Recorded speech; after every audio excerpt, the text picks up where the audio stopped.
profumo di Vas Nicola. Oggi facciamo una bella lasagna con besciamella, salsiccia e ora facciamo un bello pesto fresco fresco. Pigliate carta e penna e venite a presa a me. Un po' di olio in padella e facciamo soffriggere le salsicce, la polpa di salsiccia.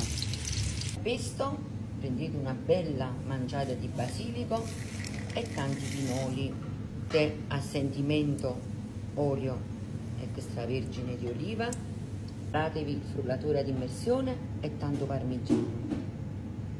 Adesso siamo pronti per fare il nostro pesto. La salsiccia diventa bella croccante, un po' di vino. Fumare, raffreddare e tenetela da parte. Guardate questo pesto ragazzi, io l'ho fatto senza aglio, poi se volete potete aggiungere anche uno spicchietto d'aglio. Allora ragazzi, io unisco il pesto che ho fatto alla besciamella, così facciamo una bella besciamella al pesto e siamo pronti per fare la nostra lasagna. Vedete? E che profumo!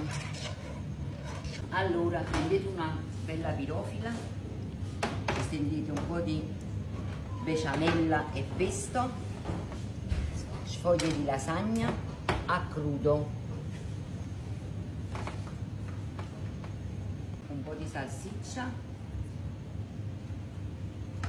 un po' di fior di latte se vi piace, oppure provola, oppure se siete intolleranti non ci mettete proprio, un po' di formaggio e un altro po' di besciamella e pesto e continuate così fino a che non fate tutti gli strati completi. Ecco qua ragazzi, guardate qua, guardate che bellezza.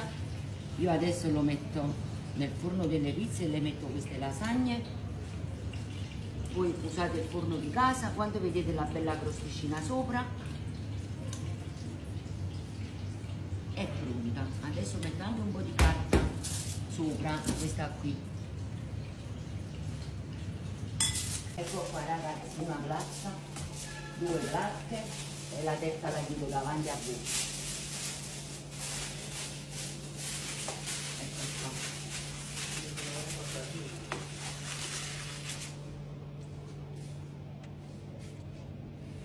Ragazzi, ho tolto la carta alluminio, adesso le rimetto nel forno per farvi fare quella bella crosticina croccante.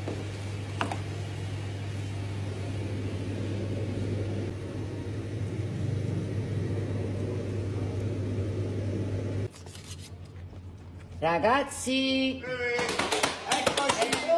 Complimenti signora Maria! venite a mangiare. Datemi! Bene! Ragazzi, ecco spettacolo, te. Sì, state mangiando seduti, va bene? Fate aspettare perché la gente dice Maronna, chi sta mangiando all'ERT? Ma che sa? Basta mangiare!